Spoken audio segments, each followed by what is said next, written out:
Welcome to Spoken Reviews, home of the Spoken Reviews. Today, guys, we're doing a quick overview of the brand new 2021 Toyota Highlander.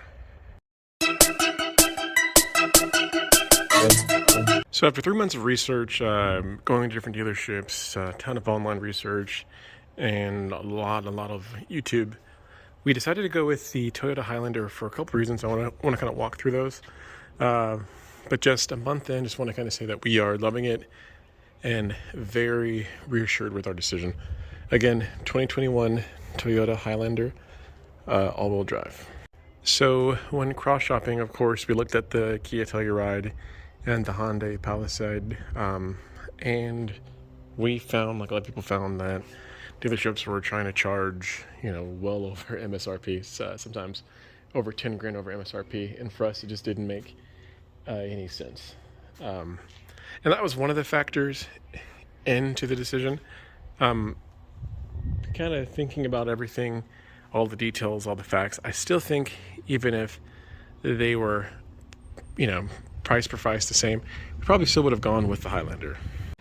All right, I kind of want to go over the window sticker. Again, this is a 2021 Toyota Highlander XLE V6 all-wheel drive. As of 2021, they're all V6s. There's no longer a V4, which I think is a good decision because the V6, it's well equipped for this line of vehicle. In reality, with the way the transmission works, it really doesn't have to work that hard at all. So you get really good gas mileage with this one. The color, it's celestial silver, so it's a nice silver color. We've had a lot of dark gray vehicles, and we had the white Tesla before. So we wanted to kind of switch it up a little bit and get something a little different. As you can see, the fuel economy, it's saying the combined is 23, which is pretty much on target. It's saying the highway is 27 and the city is 20. From that first 1,400 miles that we've done, we're noticing the best we can get on the highway isn't 27, it's probably 25. But again, that is us, driving 75 miles an hour on average. But in the city, we're not getting 20, we're probably getting 22. So I would say it's, from our experience in the first 1,400 miles, I know it'll break in, it'll probably get a little bit better. But I would say city is 22 and the highway is probably 24, 25, depending on how much wind you have and how far above the speed limit that you are going. But yeah, overall, you can kind of see the XLE. It's a well-trimmed package. I'm not going to go over all the details. You can look those up online. But for us, it had the interior and the tech packages that we wanted. So that was the big reason why I went for the XLE. The sticker, the MSRP is $44,965. We paid $36,750 for it. So we haggled for about a month back and forth with the dealership, walked off, came back. But yeah, we actually paid $36,750. So I think it's a pretty good price. Originally, I was going just for a front-wheel drive one, and I got them down to, I think, 35. But then whenever we added the all-wheel drive, we budged to 36,750. So yeah, please comment below if you think that's a good price. We also did use TrueCar.com, and it was below the TrueCar price. So I think that 36,750 was a good price, but I'm curious to see what other people out there are paying. Yep, and on the deal that we did work with the Toyota of Fort Worth, no trade-in, and we were financed through our bank. So it was kind of like pretty much like a cash deal for them. Just negotiated the price and had the bank do the draft. So pretty good. So kind of want to walk through the front styling. Initially, I didn't love the styling, but it's definitely grown on me. The more that I've looked at it, I really do enjoy. And Toyota, I think it's kind of futuristic. The way the headlights are and the way that the front grille is. To me, it's very kind of a futuristic styling compared to some of the other ones. When it came down to it, the final two it was going to be either the Toyota or the Volkswagen Atlas, and the Toyota resale value is kind of what pushes over the edge. We had negotiated down an all-wheel drive Atlas SE with tech down to like 37. So it was kind of, within the same ballpark. This one was 36,750. That one was 37. But apples to apples, we went with the Toyota over the Atlas. The Atlas did have more space, more interior space, headroom, and third row, but the resale value for that Volkswagen was pretty atrocious. You're going to lose a ton versus with the Toyota. We're going to maintain a ton of the resale value. So we're probably thinking that we're going to have this car for 18 to 24 months. And then potentially get another Tesla depending on if they improve the range. So that's kind of the reason why we decided to go with this one. Plus, I've personally never owned a Toyota, and I've always heard amazing things about Toyota. I've pretty much owned almost every other vehicle besides Toyota, and I figured, hey, it is time to try out Toyota. So it was good timing for us. Really do enjoy the smooth ride. Growing up as a kid, my dad had a Lexus, and Toyota and Lexus are sister companies, and I would say that the ride, it does, in my opinion, remind me of kind of that smooth Lexus ride. I want to show a quick snippet of the interior. So this isn't actual leather. This is Toyota's, I think it's called like soft, kind of like pleather that they have, but it's actually really, really comfortable. And if I didn't know better, I would have thought it was leather. But the good thing about these kind of synthetics is you don't have to do the full maintenance of leather. So, with leather seats, you have to use whatever leather conditioner on the vehicle and kind of take care of it and be more cautious. But with something like this, with the fake leather, you really don't have to do all that. So another reason why we decided to go with this one. But some of the big things that we were, wanted for sure were going to be the moonroof. This was a must-have for us. The wife wanted leather heated seats. I'm big on the tech, so for me, I wanted to make sure that we had some pretty good tech.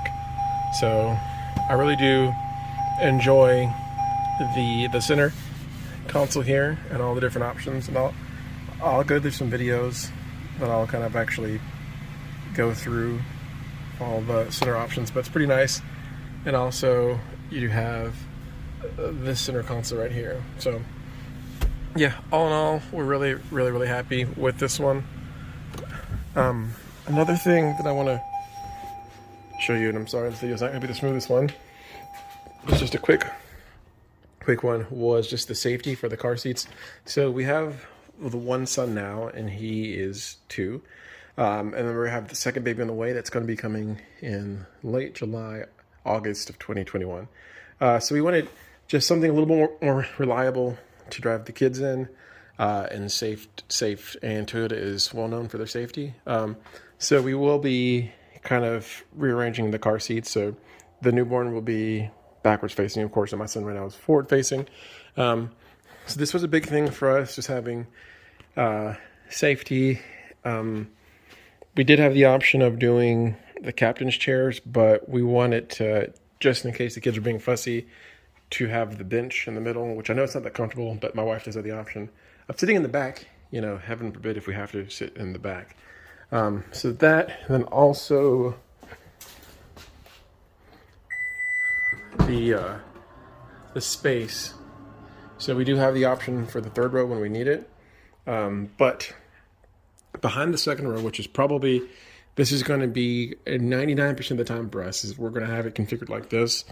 We've used the third row once when my parents came into town, and then we went to the Fort Worth Water Gardens, which is really awesome. If you're ever in Fort Worth, check it out. Really nice, free activity to do.